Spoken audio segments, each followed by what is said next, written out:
بسم اللہ الرحمن الرحیم.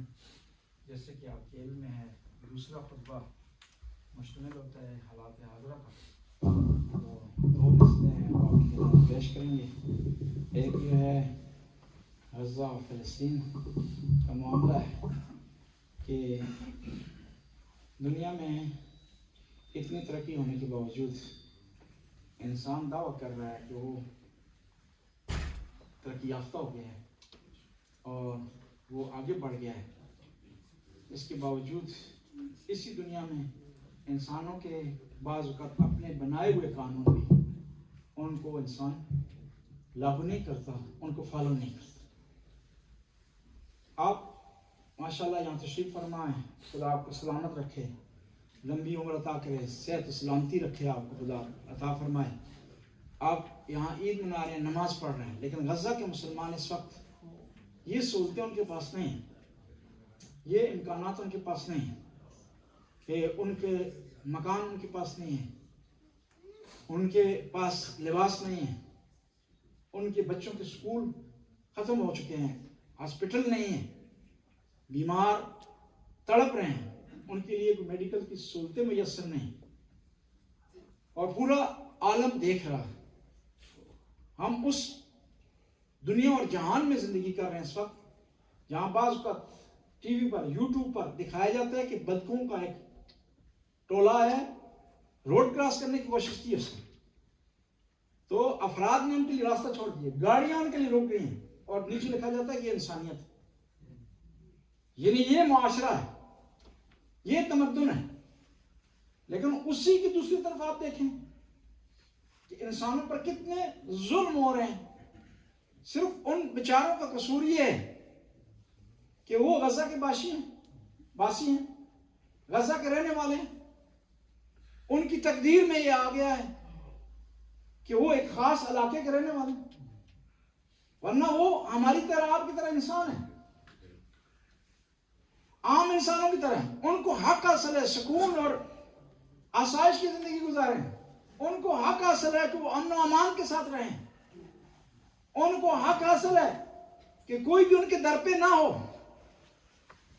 ایک دفعہ گناہ ہوتا ہے ایک آدمی کا، غلطی ہو ایک آدمی کا، افسوس وہاں ہوتا ہے کہ بے گناہ سیویلین عام آبادی، اور اس میں ذرا برابر فرق نہیں کیا جا رہا. بچوں کو بھی ٹارگٹ کیا جا رہا ہے، خواتین کو بھی ٹارگٹ کیا جا رہا ہے، بوڑھوں کو بھی ٹارگٹ کیا جا رہا ہے، مریضوں کو معاف نہیں کیا جا رہا. ساری دنیا میں کچھ مقامات محفوظ ہوتے ہیں، ان میں سے ایک ہاسپٹل ہو، حتیٰ اگر ملٹری کا ہاسپٹل ہے وہ بھی محفوظ ہے، چیروسٹ کے سول ہاسپٹل. لیکن اسی دنیا میں، اسی ترقی یافتہ دنیا میں جو دعویٰ کرتی ہے متمدن ہونے کا، جو دعویٰ کرتی ہے تہذیب یافتہ ہونے کا، اس میں کچھ لوگوں پر ظلم ہو رہے ہیں اور ذرا برابر لوگ ٹس سے مس نہیں ہو رہے، بلکہ حکومتیں اسلحہ دے رہی ہیں. اسرائیل میں فیکٹریاں تو نہیں ہیں اسلحے کی، وہاں سے باہر سے آتا ہے نا جی. اور ایک آدمی کو پتہ بھی ہے کہ میرے اسلحے سے بے گناہ لوگ مارے جائیں گے، ہاسپٹل ٹارگٹ کیے جائیں گے، وہ برابر کا قصوروار ہے اس جرم میں. اور دوسرا مسئلہ پارسنار، عرصہ طویل سے پارسنار کے راستے بند، 6 سے 7 لاکھ کی آبادی محصور، دعائیں وہاں ختم ہو گئی، وہاں سہولتیں نہیں ہیں. جو آٹا باہر ملتا ہے 3,000 کا، وہاں وہ مل رہا ہے 20,000 سے زیادہ. صرف ان کا جرم یہ ہے کہ وہ علی ولی اللہ کے حق کا ساتھ دینے والے باغیرت افراد ہیں، شجاع افراد ہیں، بہادر ہیں. یہ کہا جاتا ہے نا، ہم تاریخ میں سنتے رہے ہیں کہ شیعہ علی پر بڑے ظلم ہوئے، اور تاریخ کا حوالہ دیتے ہیں کہ ابھی نہیں ہو رہا. اس کا مطلب نہیں، ایسا نہیں، ابھی بھی ہو رہا ہے، تکرار ہو رہا اس کا. کربلا کے بعد تسلسل شروع ہوا نا، اس کا تکرار ہو رہا ہے، چیز آگے بڑھ رہی ہے. لیکن ہم جو مومنین ہیں، ہمیں چاہیے کہ جہاں تک ہو سکے مالی حوالے سے ان کی مدد کریں، ہو سکے زبانی طور پر ان کو سپورٹ کریں، ہمدردی کا اظہار کریں. دیکھیں نا امیر المومنین ارشاد فرماتے ہیں آخری وصیت امیر المومنین کی، جس میں امیر المومنین پراپرٹی کی وصیت نہیں کی، مال کی وصیت نہیں کی، جائیداد کی وصیت نہیں کی. کیا فرماتے ہیں؟ کن للظالم خصما وللمظلوم اونا، کہ میرے بیٹو تم ظالم کے دشمن بن جاؤ، مظلوم کی مددگار بن جاؤ. اور امام نے جنرل لفظ استعمال کیے، نہیں کہا کہ ظالم کون ہو مظلوم کون ہو. ظالم جو بھی ہو اس کے تم مخالف ہو جاؤ، مظلوم جو بھی ہے اس کی حمایت کرو. امیر المومنین تاریخ میں واحد ایسا مقام ہے جہاں روئے. کب؟ کہ معاویہ کی فوج نے امیر المومنین کے علاقے میں رہنے والی ایک یہودی خاتون پر ظلم کیا.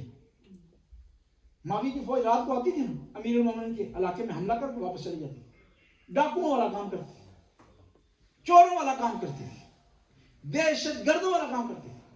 تو اس دوران کیا کیا؟ معاویہ کی فوج نے ایک یہودی عورت جو اس علاقے میں رہ رہی تھی اس پر حملہ کیا اور اس کے زیورات اٹھا کر لے گئے. مولوں کو خبر پہنچی، واقعی خلیفہ کو، جس کو کبھی کسی نے روتے ہوئے نہیں دیکھا، رو گئے مولانا امیر المومنین. کہتے ہیں کہ مسلمان کے لیے اگر یہ خبر سن کر کے اس کی پروٹیکشن میں کوئی کافر رہ رہا تھا اور اس پر ظلم ہو گیا، وہ خبر سن کر دنیا سے چلا جائے تو اس کو ندامت نہیں کرنی چاہیے، اس کو ملامت نہیں کرنی چاہیے. چرست کے مسلمان ہوں، مومن ہوں، علی ولی اللہ کہنے والے ہوں، اہل بیت سے محبت کرنے والے. بس ہمیں جو ہے اس حوالے سے توجہ رکھنی چاہیے، کیونکہ حدیث میں من اصبح وَلَمْ يَحْتَمَّ بِأُمُورِ الْمُسْلِمِينَ وَلَيْسَ بِمُسْلِمٍ، کہ جو آدمی صبح کو اٹھے اور دوسرے مسلمانوں سے متعلق نہ سوچے تو وہ مسلمان ہی نہیں ہے، یعنی اسلام سے وہ خارج ہے. اگر دوسروں کی فکر نہ ہونا، ورنہ دوسرے جو معاملات ہیں، کھانا پینا اٹھنا بیٹھنا، تو یہ دوسری مخلوق بھی کرتی ہے جس کے اندر تڑپ نہیں ہے.